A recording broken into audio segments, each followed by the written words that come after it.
Today is March 20, 2024. So, magbibigay kami ng staff para sa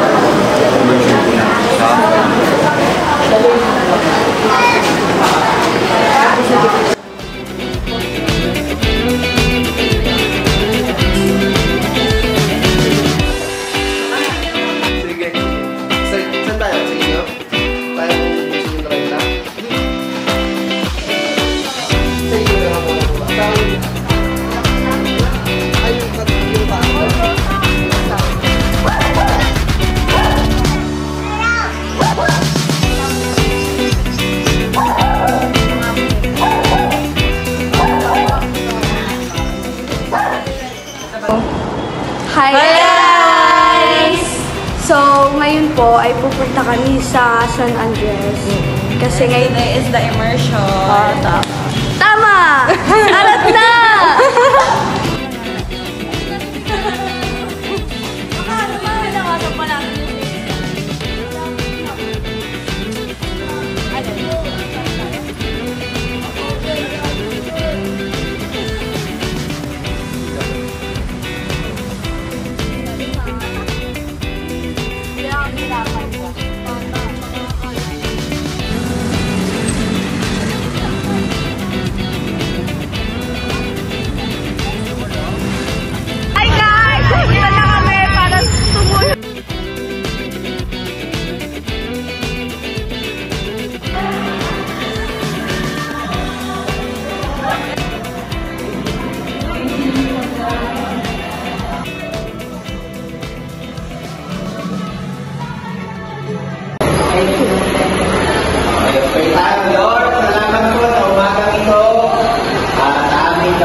Matalino rin.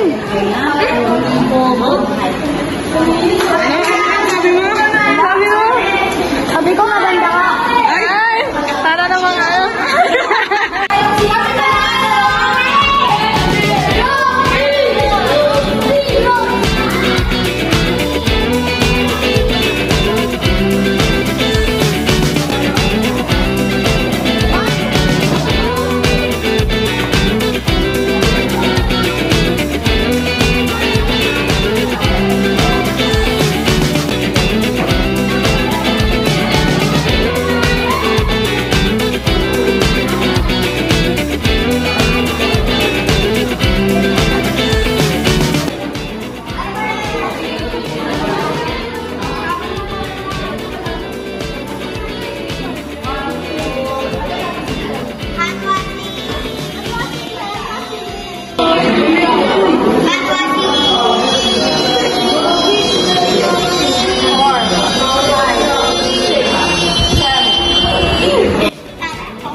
to. Ulit nga! Pwede ulit? Bawal. Ito mo ng girls. Ito ba?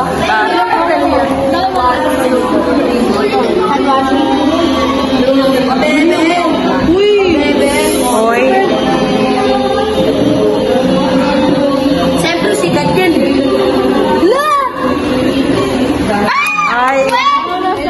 Meron. Ito ba?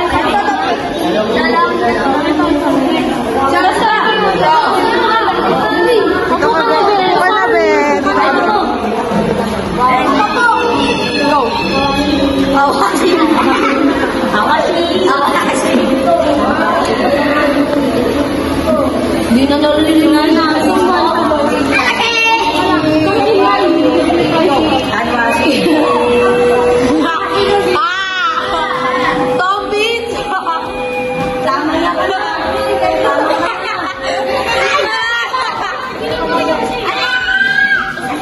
Dami naman daw yung pera.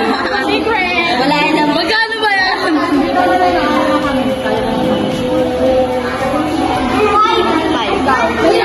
Tapos na to.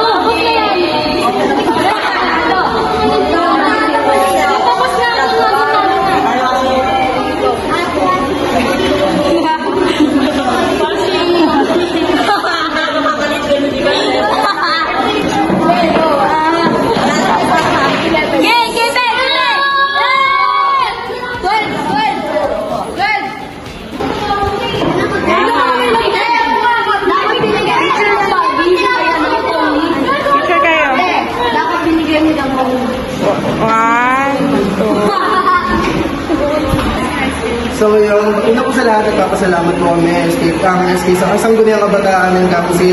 So yung naging experience po namin, tsaka naging based na rin po sa observation namin kung paano niya tinarata yung kabataan namin. At makita rin naman namin sa mga kabataan namin yung willingness nila.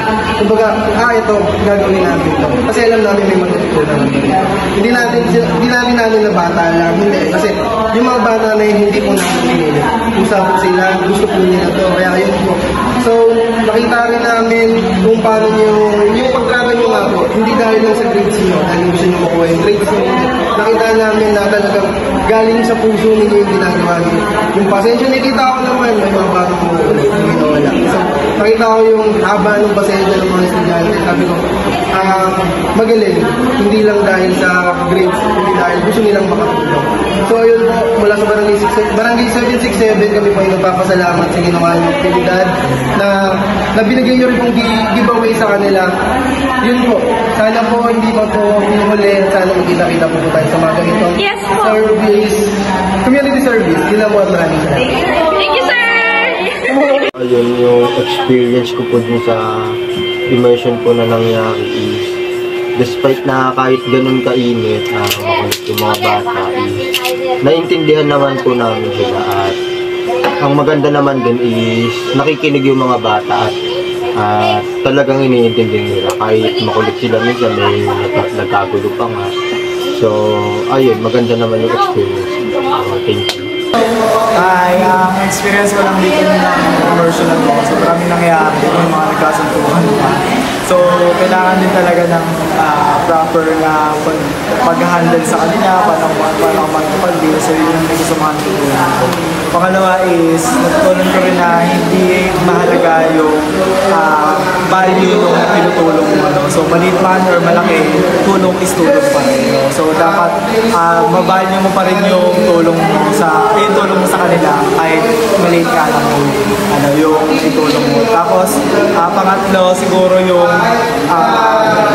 kailangan yung matinding patience sa pag-handle ng ganitong immersion. So, sa pag-conduct ng ganitong immersion, para mas lalo pang mas mapaganda at maging organized yung mga mangyayari. Kasi kung wala kang patience, yun, magkakagulo-gulo na mawawala na yung mga gagawin mo sa utak mo. So, yun. Ang natutunan ko po sa activity namin ngayon is kung paano mag-handle ng mga bata. And experience na rin po since first time po. And fun! Nag-enjoy po kami lahat. Hi guys! I'm Mateo Marjay Orellano and yung experience experience ko dito is masaya. Kasi nakita mo yung mga bata na masaya habang binibigyan mo sila ng prize, ng pagkain. Nakaka-overwhelm kasi pangalawang beses ko pa lang na nagawa sa buong buhay ko. Kahit 19 years old na ako. Yun lang. Kasi makatulong sa mga bata. Lalo na makita mo yung mga bibig na. Yun lang. Thank you! So, yung natutunan ko ngayon is, yung mag-handle, kung paano mag-handle ng bata, tapos kung paano mag-organize ng halos lahat. Kasi, nakapagod talaga, promise. So, ayun. Yun lang naman. Thank you! So, yun yung experience ko ngayon sa work immersion. Okay siya, masaya. Great experience. Nakakatawa kaya lang, yun nga, merong batang nagkasubukan na matututo ka rin in a sense na ang saya na nagturo kami and then natuto din kami. Yung natutunan namin dito talaga sobra. Yun nga, yung kailangan may patience ka, kailangan mabilis kung ano yung magiging response mo sa mga magiging response ng bata. So, pinakamaganda lang kasi nakatulong kami kahit sa maliit na pamamaraan, yung nakapabigay sa kanila ng information, sa proper hygiene, then yung experience na mag-handle ng ganong crowd yung sa mga bata. Yun lang. So, may experience ako sa work immersion. Okay naman sa akin. Yung mga bata, nag-enjoy naman sa mga ganap kalingan. Also, marami sila natutunan. Lalo na sa hygiene, sa paghuhugas ng kamay, sa mga and all goods naman. Nag-enjoy ako. Yun lang.